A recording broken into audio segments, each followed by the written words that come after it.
Hello everybody, I hope everyone is doing well and welcome back. In today's video, I'm going to be talking about all of my updated favorite highlights. Out of all of the categories, my highlighter collection is quite a bit smaller than all the other sections. I am very picky when it comes to highlighters. I look for quite a few things.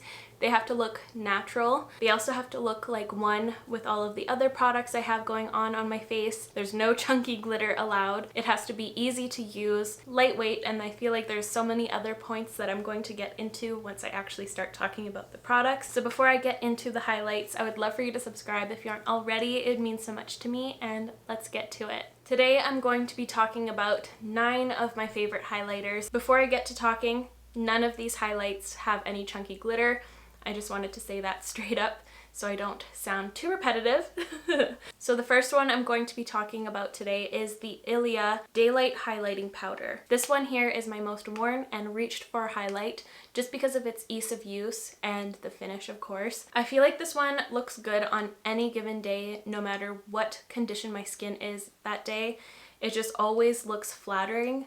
It's my most reliable highlighter, that's for sure. It has this really beautiful creamy powdery texture that blends so effortlessly. My favorite thing about this one is how it melts into any of my bases. Once this one is acclimated to my makeup, it looks so fresh and natural, and I feel like that's the reason why I can't put this one down. This one never clings onto my texture. It always just smooths everything out. This one just does what it's supposed to do, and it does it beautifully. The next one I wanted to speak on is the NARS Fort de France, if you so please. I wanted to talk about this one right after the Ilia one because I find it to be quite similar. This one's pearl is just a lot more finely milled, but I find that these two formulas are very, very comparable. This one melts into the base, it's a creamy, powdery texture, and once it's settled in, it looks just like a cream on the skin. If I'm going for something a bit more intense, I like to grab this one because I find that it builds a lot better, and this one looks a bit smoother, built up rather than the Ilia one, so that's how these two differentiate for me. But once you build up the intensity of this one, it never looks artificial on the cheeks. And when I say that it doesn't look artificial, I mean if you sweep it across your cheek, it doesn't look like it's standing off your face, or if you tilt your head to the side, it doesn't leave like a chalky streak that's obvious. It just looks like you're glowing naturally. Overall, this one is extremely easy to manipulate and control, and I've honestly never run into any issues with this one. It's a fantastic formula and it remains one of my favorites. I've had this one for a very, very long time. The next one here is the Charlotte Tilbury Hollywood Superstar Glow Highlighter, the ultimate face and body highlighter for a soft focus glow, and it truly gives a soft focus glow. This is one of the more unique highlights I have in my collection. Its texture is so interesting. It's truly unlike any other powder highlight I've felt. It feels so light and airy. It's so fun to touch because it feels just like velvet, and it pretty much melts as you swatch it. It's such an interesting consistency. It's a very moisturized powder, and that all makes for a really effortless application. It's a true dream to work with this one. It just blends and melts right into your makeup. The only issue I have with this one is that it's limited edition. I don't know why Charlotte Tilbury's best products are always limited edition. I don't know what it is. I guess it's their way of keeping it spicy, keeping us interested. So I really hope that this one is still available now that I'm talking about it, but I had to mention it because it's one that I use all the time. Following up, I have the Nabla Skin Glazing Glass Skin Finish Glow Powder, and this one is named perfectly because once it's applied, it truly gives your skin a soft focus, glass skin glow effect. The one thing with this one is I find that you have to take a little bit more time for it to get to its magic state. I don't like this one if it's just lightly swept across the cheekbone. I find that it looks like it's sitting on top of the skin that way. I find that you really have to work it into your base, really polish those pearls to get that glass skin effect. But that extra minute of work is totally worth it because once this one is applied in that manner, it's so unique. I feel like I'm making it sound hard to work with. It's truly not. It just takes a little bit more time. That is all. Next up, I'm going to be talking about my favorite intense highlighter, and it's from Natasha Denona. It's the I Need a Nude Glow. I pulled out my tan palette because the one shade in here is the same formula as the single one, this one right here. The other two highlights in this palette, I could take it or leave it. I do use the cream one here quite often, but I always layer this one on top for a more intense look. It's my favorite more intense highlighter because it never clings onto my texture. Therefore, it's surprisingly flattering for how beaming it is. If you are someone who likes beaming highlighters, this one probably would be more on the natural side for you, but it's beaming in my books. If you loved the ABH Amrezy highlight, I feel like you'd love this one. I actually prefer this one here because I find it to be a lot more smooth in texture. Therefore, it melts right in and I feel like it gives a more fresh effect. This one gives an ultra glass skin effect that I can't help but love everything about. It takes me by surprise every time I use it. I can't believe how flattering it is for its intensity, and a little bit of this powder goes such a long way. I feel like I'm going to have this one for life. I've made no dents in here at all, and I feel like I use this one quite often.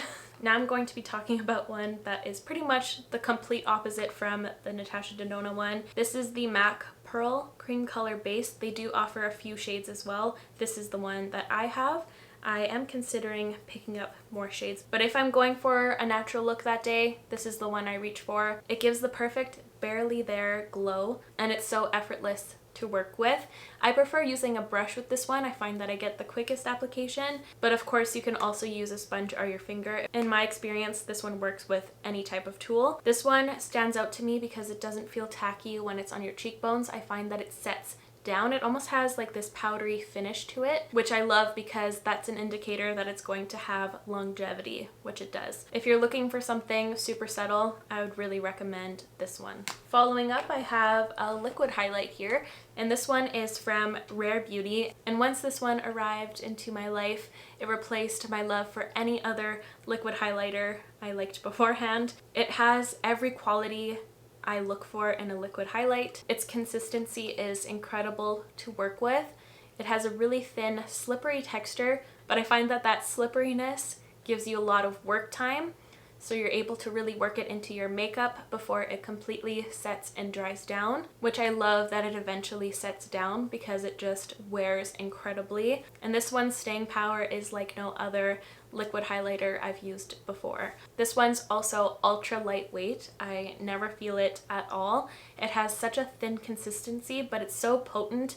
Like a tiny, tiny, tiny amount of this goes such a long way. I think they absolutely nailed it with this formula and packaging. Just everything that went into this one is amazing, and I feel like I rave about this one all the time. Next up, I have a newer favorite here. This is the Flower Beauty Day Glow Highlighting Glaze. I have the shade Ablaze. This one has quickly become one of my favorites. It's filled a spot in my collection, that's for sure. I felt like I had a void, but it has since been filled with this one. When I first received this, I was a bit concerned that it was going to be too deep for my skin tone, but this one could stretch across a lot of skin tones. Because its base pigment is very, very sheer, it only adds a slight bit of warmth. My love lies in the pigment in here. The pearl is where it's at. It's ultra fine and it reflects the light in such a beautiful yet subtle way. And I find that this one flatters so many different types of looks. Natural to full glam, it suits it all. And you guys know I'm not one for really balmy highlights. I find that they feel too heavy on the skin, or my hair gets constantly stuck in them, or they break up my makeup from underneath, but I don't experience any of those with this one here. It rests really nicely, and once it's on for a bit, I almost feel like it dries down a smidge, so my hair doesn't constantly get stuck to my face when I'm wearing this one. And the last one I had to talk about is the Kosas Color and Light Cream Duo. I have the shade Tropic Equinox. You guys know all about this. I feel like I mention it in any of my sit-down videos. I feel like this is my most spoken about product on my channel. It's gotta be, right? But today I'm just going to be talking about the highlight here. This one is beautiful. This one is so flattering. I'll reach for this one if I'm having skin concerns because I feel like it just suits my skin at any time. I love how this one wears, and it honestly just makes the tops of my cheekbones look wet in such a delightful way. Not in a greasy looking way, it's just stunning. And like the other cream products in this video, this one does not feel tacky or sticky on the tops of my cheekbones. It just looks so flattering and moisturized. It's truly a dream. This highlight I like to use in a variety of ways. I pretty much use all of the tools with this one: brush, sponge, or fingertip. it works with it all. So it's just easy, effortless, reliable, all of the things I love to say. This little one was sitting next to me this entire time, like a little angel. But there we have it. Those are my top 9 favorite highlights. I'd love to know what your favorite highlighters are. I feel like these ones are in my heavy rotations. I need to expand a bit, that's for sure. But that is all for me today, you guys. Thank you so much for watching. I really hope you enjoyed today's video and found it helpful. You're so cute. I'll make sure to link all of these highlights in the description down below as always, and I will catch you guys in the next one. Love you. Bye.